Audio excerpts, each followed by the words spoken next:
Okay, first introduce yourself. Let me open the class first. This is April the 13th, Wednesday, 2025.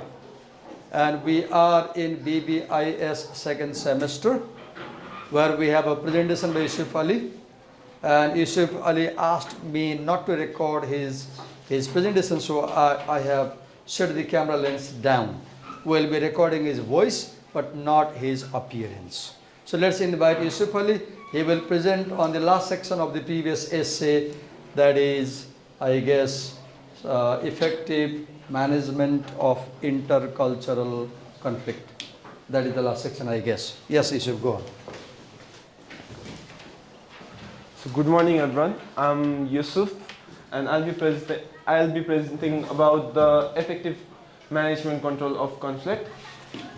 So let's start the topic. So, navigating conflict, bridging cultural divides. So how do we handle this? Cultural sensitivity, developing an awareness and appreciation for different cultural values and their impact on conflict styles is the first step. So we need to develop a cultural sensitivity so that and try to understand others and others' cultures. There are two types of culture. Individualists and collectivists. So individualists tend to be more direct, and collectivists tend to be a bit of indirect. And the other point is communication flexibility, adapting one's communication approach to be more effective and appropriate in cross-cultural interaction. Can you give an example of cultural sensitivity from a life experience?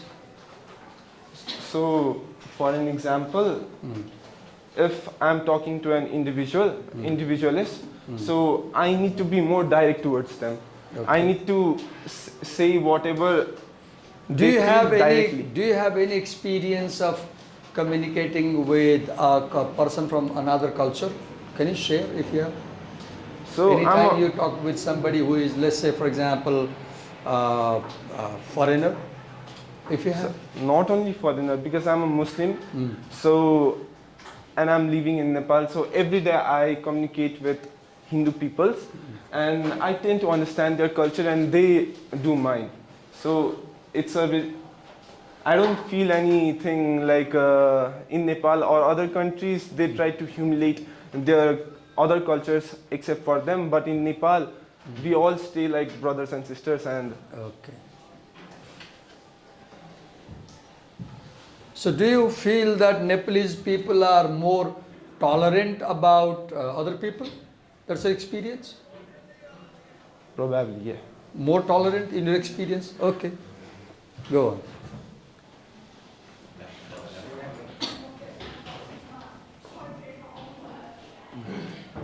Langer's concept of mindfulness, moving beyond mindlessness, recognizing and challenging rigid reliance and pre-existing cultural categories and stereotypes, cultivating new categories.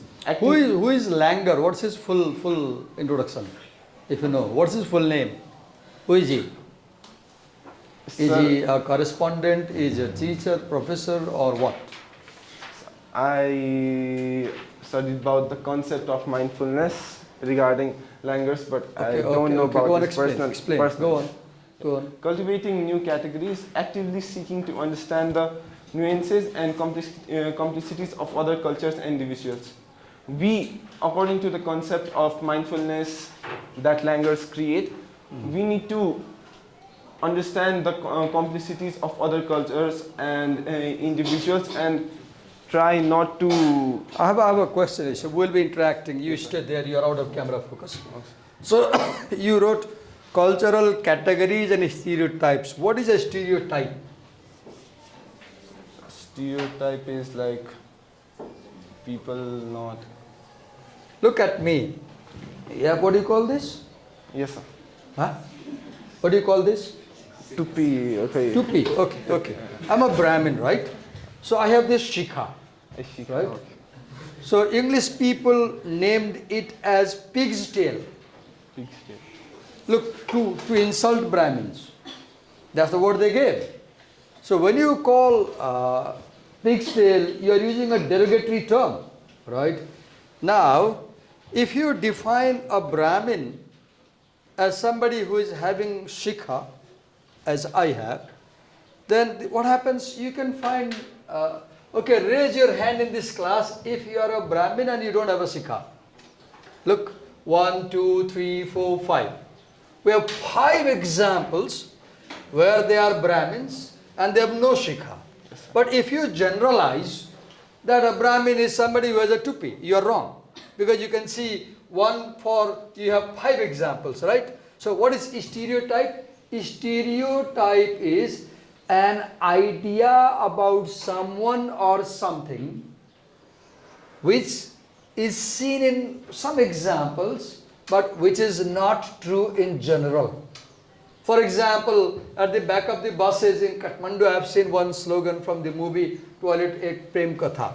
Has mat pagli pyar ho jayega. I saw this written. Has mat pagli pyar ho jayega. Meaning that if a girl smiles at you, she has fallen in love with you. Fiona, I'll ask you. If you smile at somebody, is it that you have fallen in love with them? No. Look, you saw, she says, no sir. I may simply smile as an etiquette, as a response to people. Right? So do you see what the slogan says, Has mat pagli pyar ho jayega? It's not true about women, not true about girls. So that slogan is a stereotype. That slogan is a stereotype. An idea or image about someone or something which people normally use to refer to them, but which is not true. Right? For example, if I say all Muslims wear lungi, check lungi. If I describe a Muslim like all Muslims wear check lungi, they have long beard and then they go for namaz 5 times, it may be stereotype because there may be many Muslims who do not wear lungi. There may be many Muslims who do not go for namaz 5 times a day. There may be many Muslims who don't keep a long beard, but they are Muslims still. So defining Muslims as having a long beard, wearing check lungi, that's stereotype. Right? Yes, go on. You stay over there, you're out of camera focus. Go on. Language is moving about autopilot. It's like he created a new understanding, being truly open to new information. Like as you explained about the stereotypes, everyone is not the same, even if it's the same culture.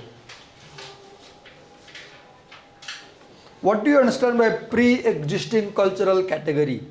Pre-existing cultural categories, like again what you explained, the old people and the old beliefs, like people. If you define a Brahmin as somebody having a tupi, that's a pre-existing cultural category. But the point to understand is that if you do not move beyond pre-existing cultural categories, you won't have good relation with other people's culture. Right? You must move beyond those categories and be open. Right? That's the point. Yes, go on. Now the last, awareness of multiple perspectives. Acknowledging that there can be various valid ways of interpreting a situation. So, I being a Muslim, I can see the same situation in another way, and sir being a Brahmin, he can see the same situation in another way. Okay, okay. Avoid being on the camera. Go on. Strategies for individualists interacting with collectivists. So practice patience and attentive observation of non-verbal cues and contextual factors. Employ indirect language, qualifies and tentative statements to soften directness. Focus on preserving the face and harmony with the relationship and group.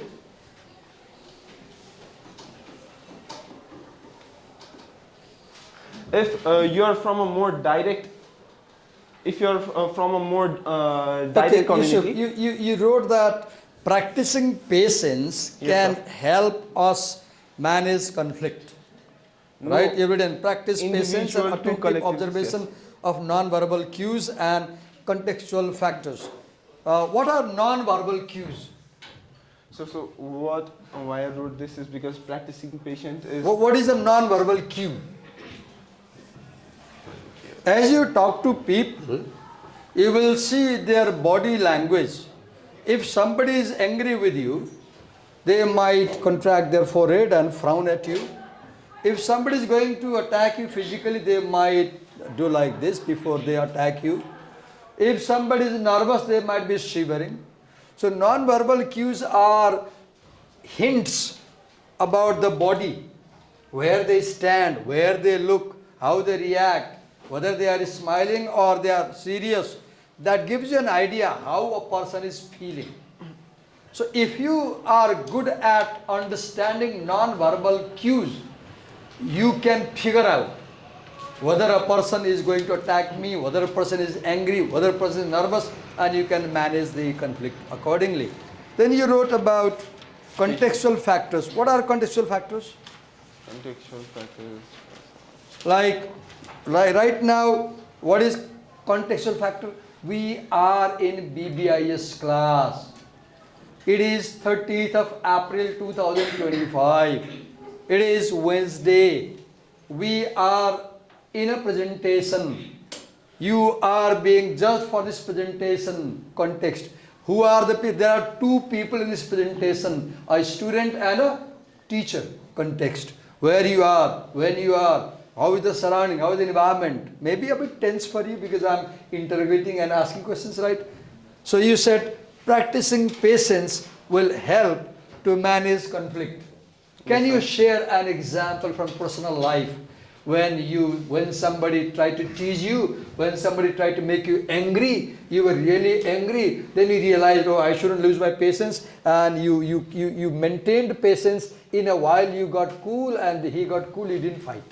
Any experience? Can you share if this has happened in your life?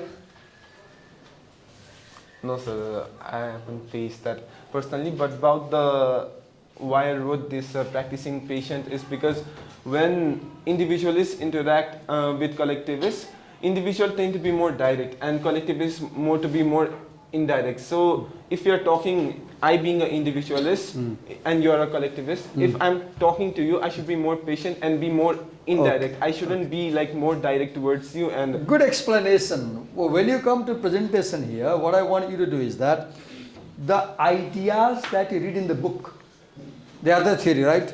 When you present, I want you to connect them with your life experience and give examples from your life experience to make a point, right? Go on, next, move ahead. Again, for an example, I being an individualist, I should, if I'm communicating with you, I should try to understand how you communicate and try to be more like that, so you don't feel hurt, like you tend to communicate indirect, so I'll also try to be indirect. Okay, okay. Strategies for collectivists interacting with individualists. So be prepared to communicate more directly and explicitly, clearly stating opinions and needs. So again, now let's take it vice versa. I'm a collectivist and you're an individualist. So in that case, I'll try to be more direct towards you and say the opinions and needs more directly. I have a question, Yusuf, here. You said these are strategies for collectivists interacting with the individuals, right? Here you write, engaging in open and assertive communication while respecting the other's right to express their views. Do you think a collectivist will engage in open and assertive communication?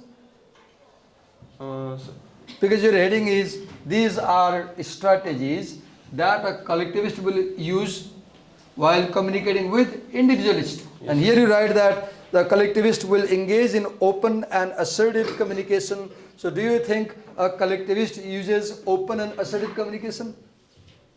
Sometimes if he is trying to talk. No, a collectivist will always use indirect and non-assertive communication approach. Because for a collectivist, the message is less important, relation is more important, right?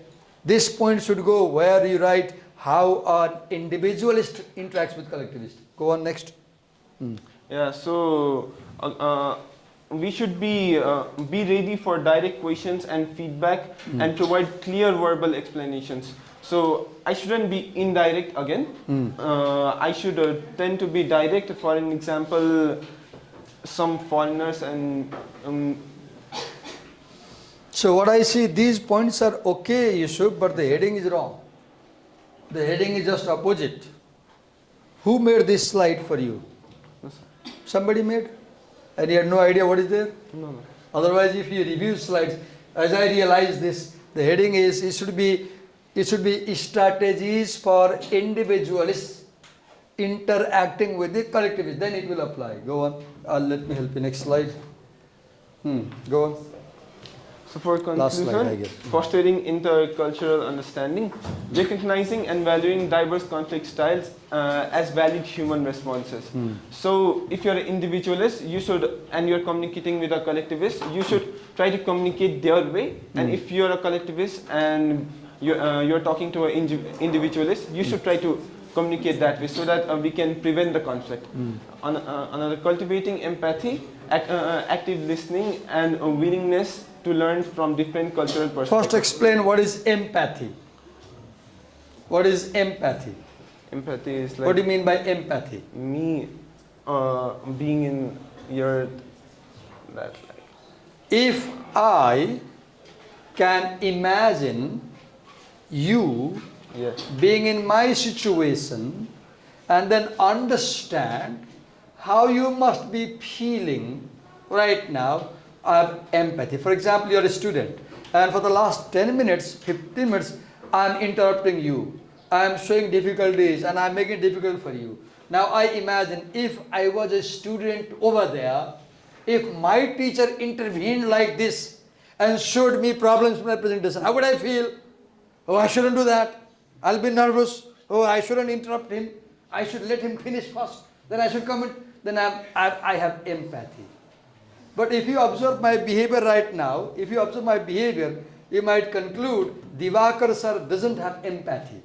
Otherwise, why would he interfere and make it difficult for him, right? But I'm doing this because I want him to learn to face difficult situations in presentation.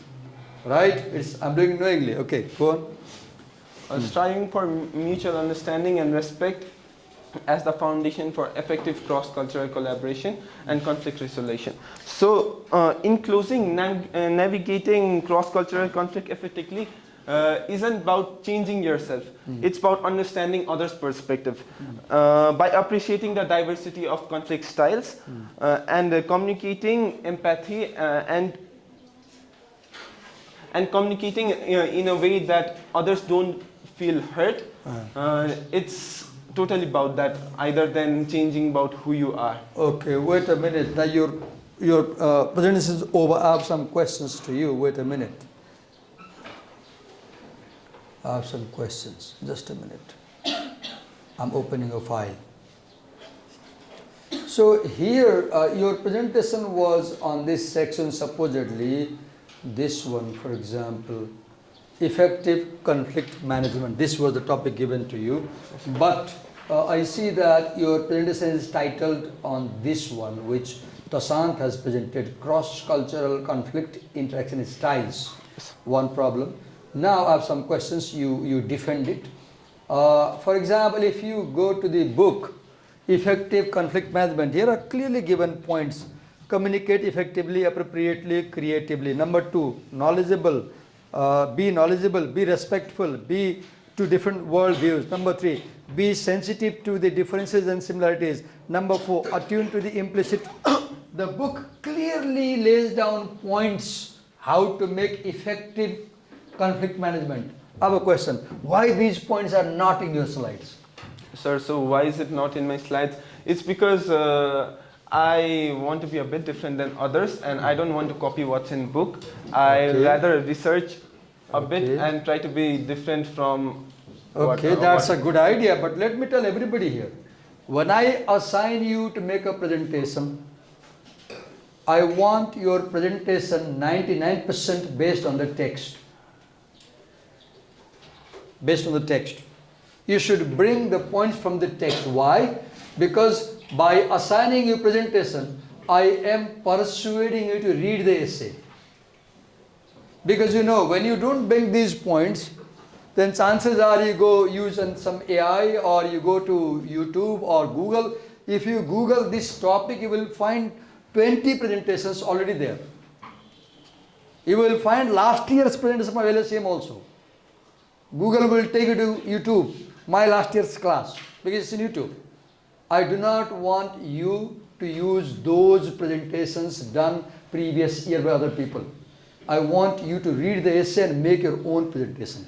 So for you people coming next time, your presentations will be 100% based on reading the essay, not the internet. Any questions you want to ask him? One thing, while you were there down there moving the slides, your face might have been caught on the camera slightly. And I need your permission to upload this video. Do you allow me? Yes. Say loudly yes or no. Yes, sir. Otherwise, tomorrow you may go for cyber case. Divakar sir broke my privacy by recording a video where I appear with my face, right? So why should I take that risk? Thank you so much. Give him a big hand.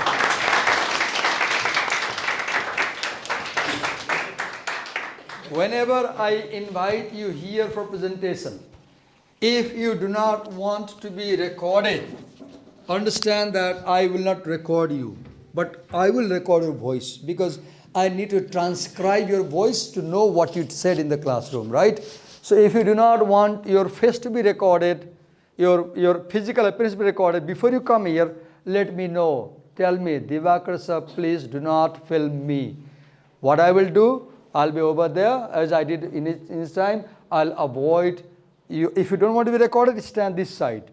You won't be visible to the camera, right? Your hand might be visible, your voice will be visible. If it is okay for you, you have no problem being recorded, you can move around. Are you clear? Everybody, if you do not want to be recorded, first tell me, Divakar sir, I do not want to be recorded. I'll make sure the camera doesn't focus you.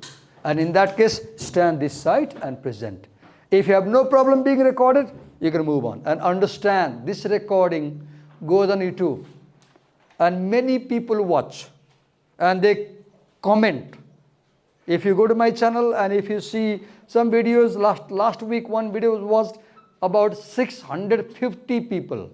There are beautiful comments. They appreciate students. They appreciate teachers, right? So understand, this goes public. And if you have objection, tell me before. So let's invite the second presenter, right? You're ready, right? You're not ready? Who is presenting step 1? Are you Kripa? Which step did you prepare?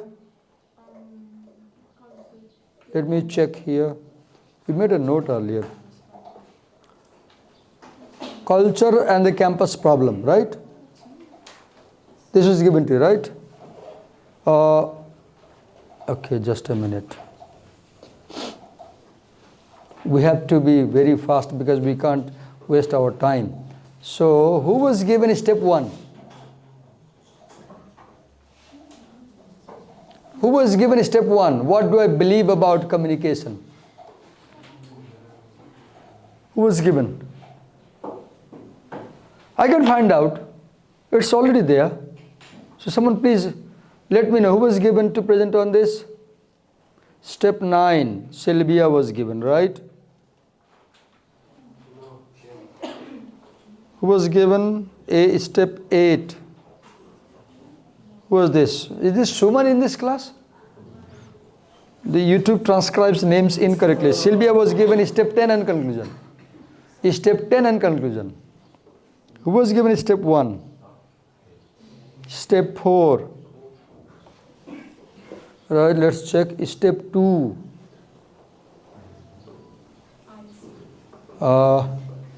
Step 2. Kripa, where is Kripa? So you will present on this one, culture and campus problem, this topic for you, right? Then, so where is the attendance sheet? Did you mark attendance? No. We'll make presentation on this topic. So Yusuf was there. You were given the first topic, I guess, right? You were given. For example, Where the topic for you?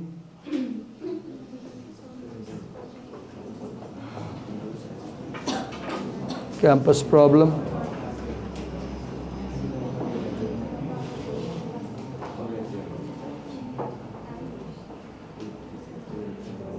Campus problem. This was right. You ready? Okay, come and present. Listen to her presentation. You want the slide? Please understand, as you stand here, we are being recorded, okay?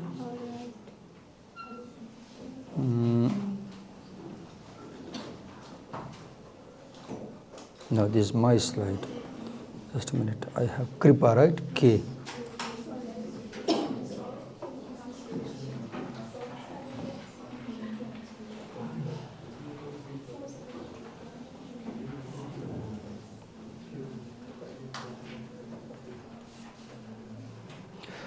I know coming here is full of pressure, right? I know, because you're doing for the first time. Take it easy. That's how you learn. You never learn something without facing it, without doing it, okay? Are you ready? So come this side. Kripa, we are being recorded and this recording goes on YouTube publicly. Is it okay? Yes, it is okay for me. Is it okay? Yes. Okay, here is a pen.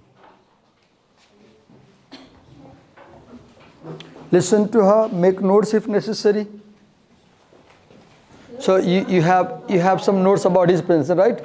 I'll call you at the end of the class. Hello everyone, I'm Kripa and today I'm presenting on the topic culture and campus. You will comment about her presentation. So make notes. It is a subtopic under Mary Collier as understanding cultural identity and intercultural communication. It comes under first step, what do I believe about the communication and culture from her 10-step inventory.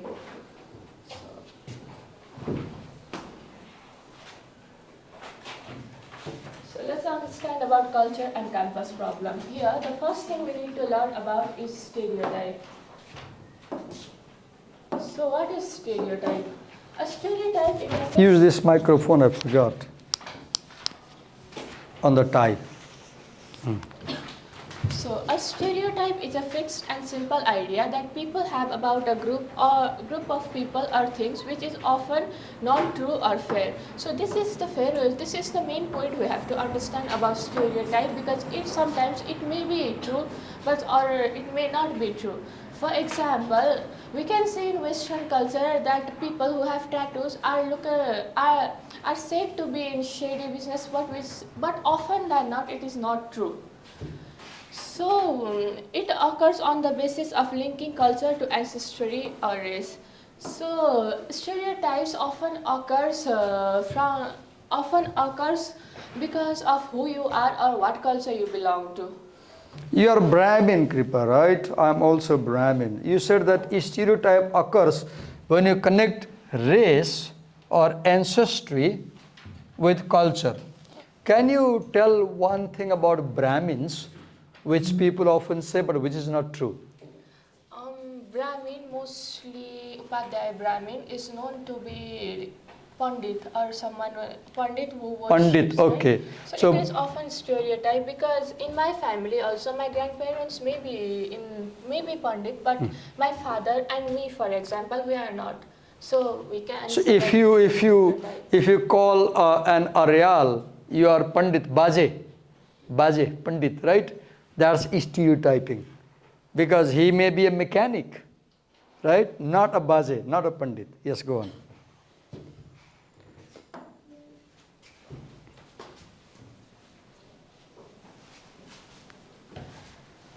So author says that students who may have suffered those stereotypes argue that they need separate culture centers where they feel welcome and safe. Because often in foreign culture, you do not have your own people, or let's say the people from your own culture. So in order to open up and feel free about where you are and to be able to express yourself, you need students argue that they need cultural centers. However, European American students argue that the culture centers are not necessary because they are unable to see why past tradition or ancestry are more important than current American orientary. current American orientation. Hence, they deem it unnecessary. Okay. So, as we see that the people from different culture who go to abroad, they need cultural center. They say that they need cultural center, whereas Americans, they don't deem it like necessary. So this is where intercultural conflict between two cultures can also arise. Okay. So now we have cultural. One advice to you and to you, everybody, one idea, you are learning communication. When you make a slide, there is a rule that is 6 by 6. That means one slide should not have more than 6 lines. 1, 2, 3, 4, 5, 6, 7, 8, 9, 10, 11 lines. So this slide breaks that rule. 6 by 6 means one line should not have more than 6 words. 1, 2, 3, 4, 5, 6, 7, 8, 9. So one problem with slide making is that teachers, we also do this thing. We bring the whole text. It's so easy. Copy and paste, right? And we read that text in front of the audience. That's a very weak way of presenting. So next time when you come for presentation, remember this. Your slides should have minimum text. Not more than 6 lines. And not more than 6 words per line, okay? Because when you have so much text, the audience's attention is diverted because they start reading, they don't listen to you.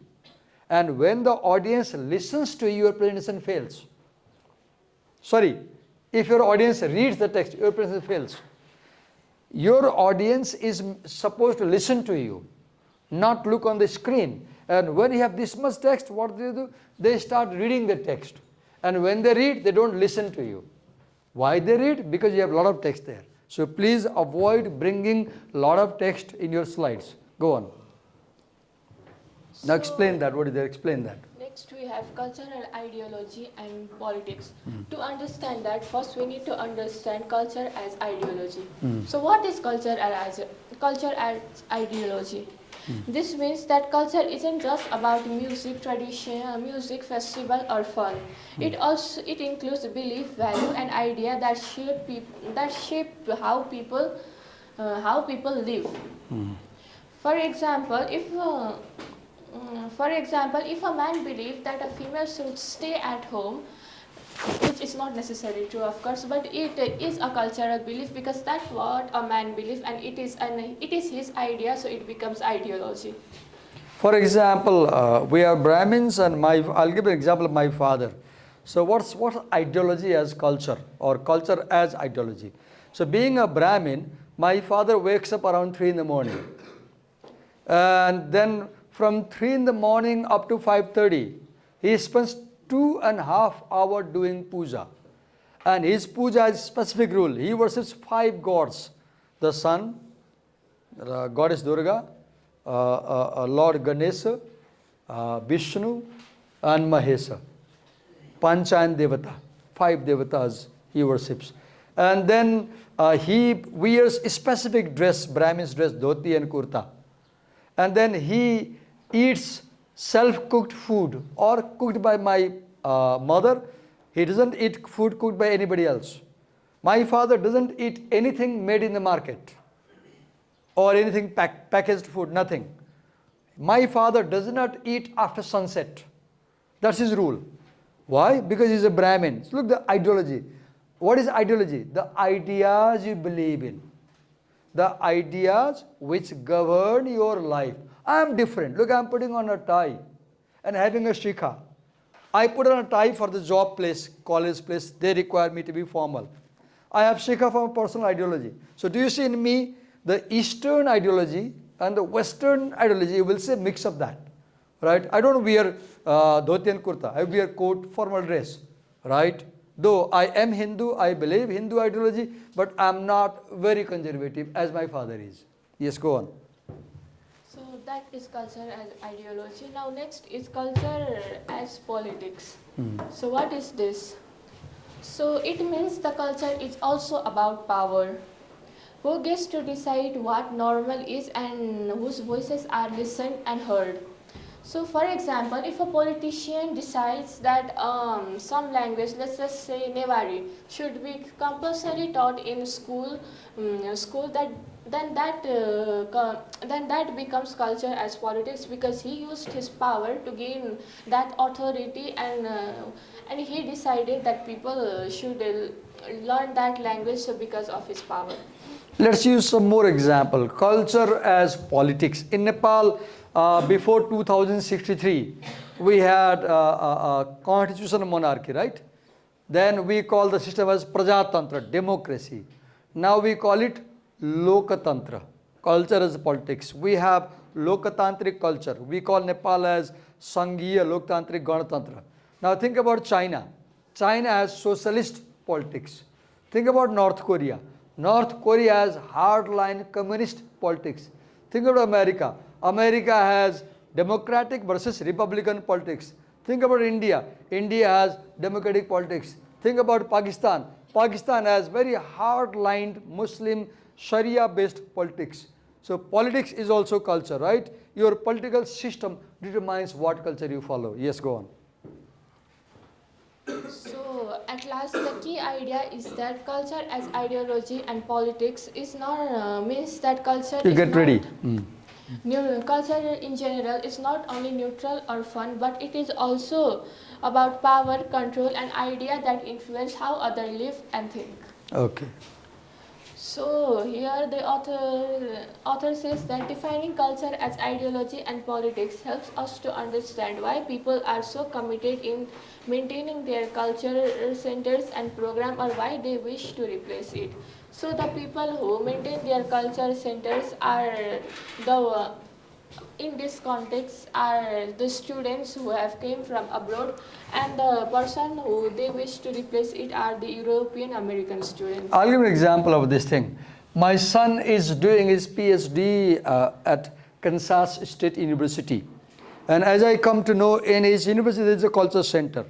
And when Dasai comes, the university fund provides them $1,000 or $1,500 to celebrate Dasai.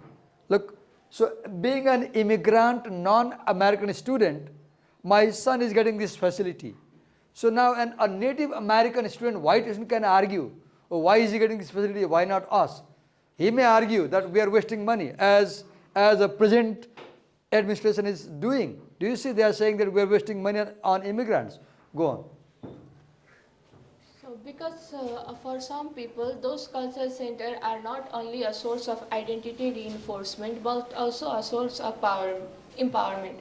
So what is identity reinforcement? So here, identity reinforcement means that means the strengthening a person's or group's sense of who they are by repeating certain value, belief, traditions, and norms. Also, okay, go on. A designated place where program related to ethnicity and culture identities are reinforced, contested, and modified and celebrated. So that is the work of cultural centers. For example, they may have Dasai celebration, right, in America. Yes.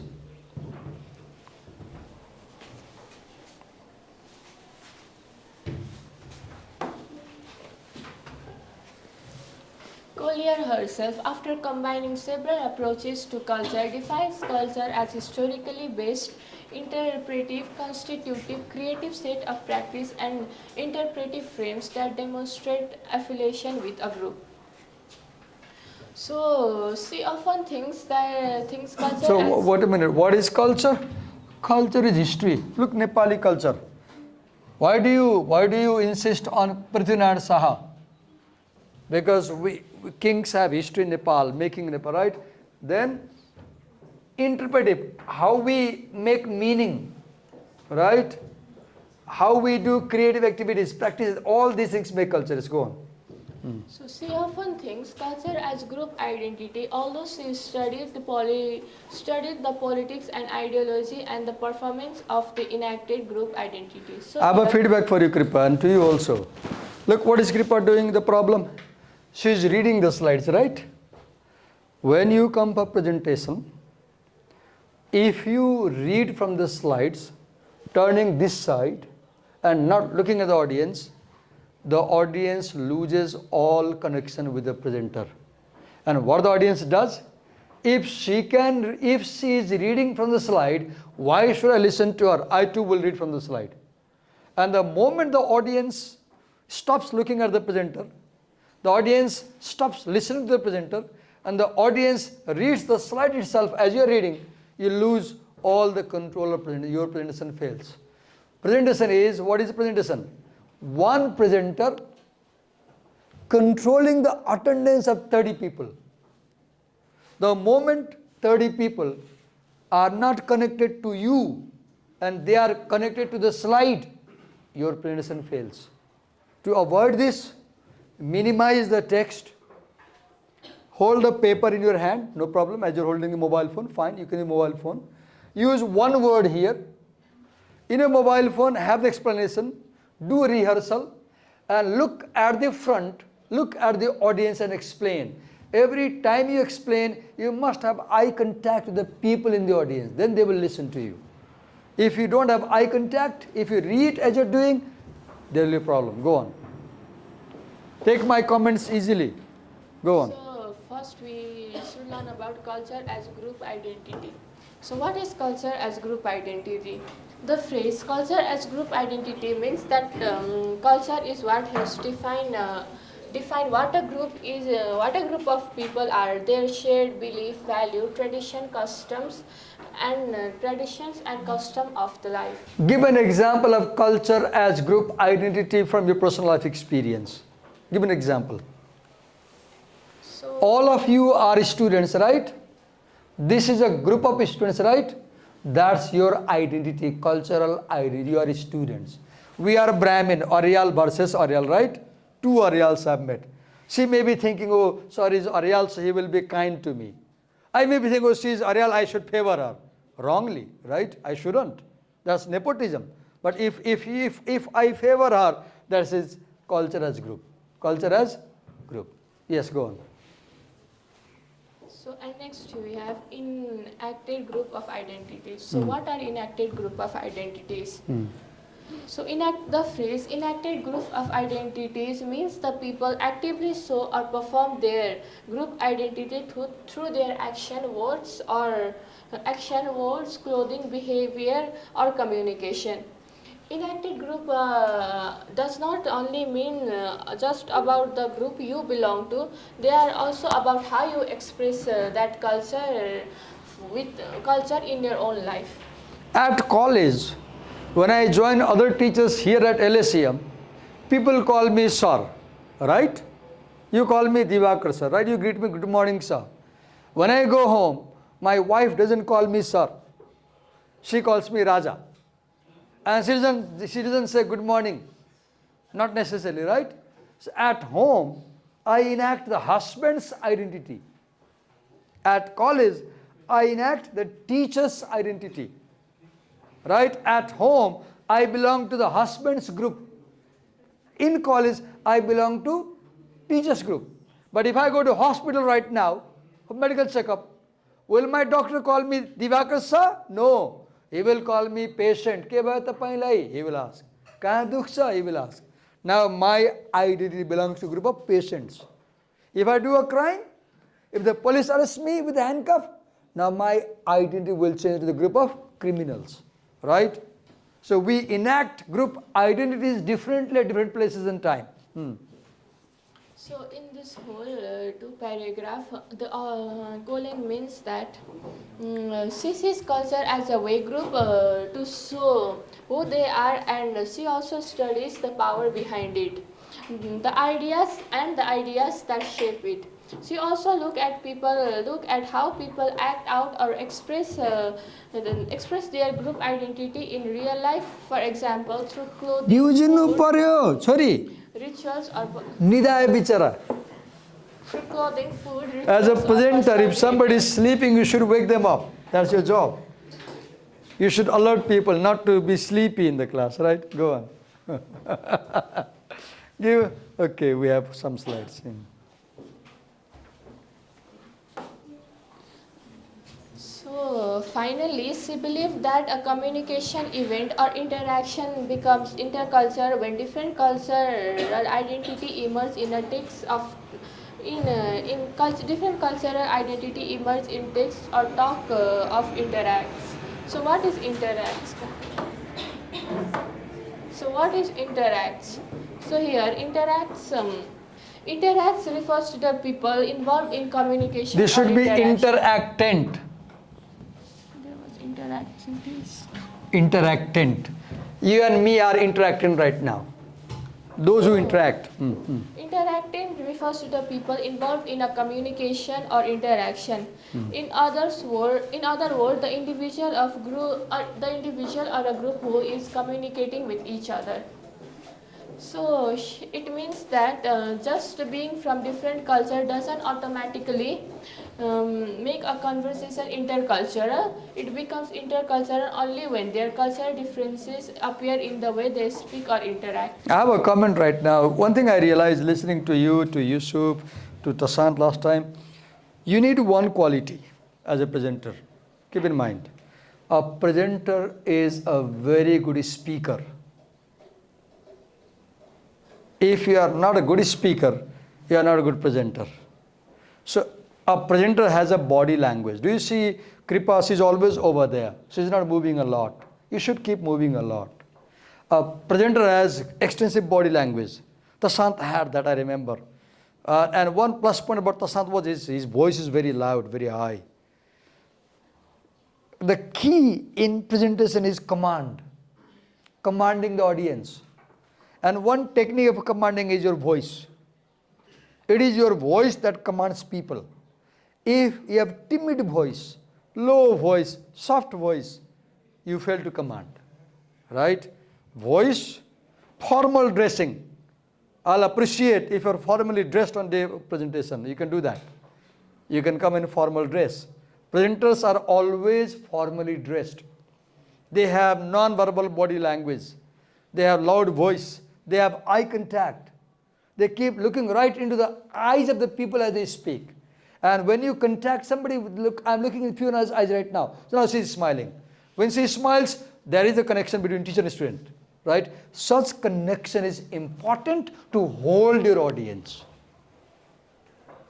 If you look at people's eyes continuously, they will think, oh, right? Bintuna is smiling right now. She's getting my words. Now look, this is a connection.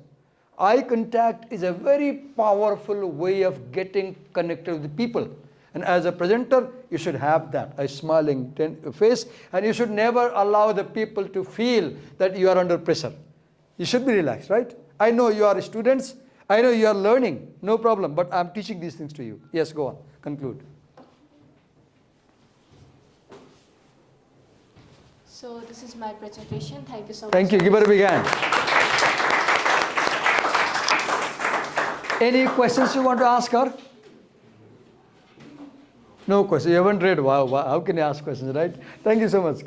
So we stop here. Tomorrow, who is taking step 2, 3, 4? 2, 3, 3, 4. So we'll begin with your presentation tomorrow, right? Right from beginning. Make sure you are not absent. If you are going to be absent, let me know today. Okay? Otherwise, tomorrow I call you and you are absent. No. Thank you.